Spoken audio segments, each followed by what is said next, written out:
Hi guys, today I'm gonna show you on how to share your NordVPN account. So if you wanna share your account with your family, friends, loved ones, so this video is for you. So if you have decided to share your NordVPN, you might be wondering how to do it safely and easily.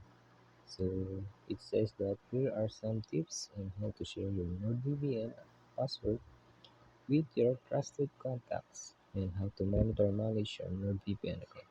So the first thing you need to do is to share your NordVPN password with the people you want to share your account with.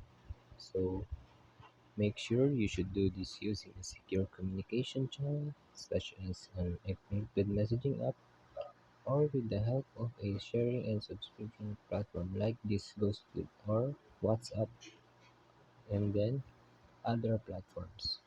And as easy as that. And after that, you can share your NordVPN account with others.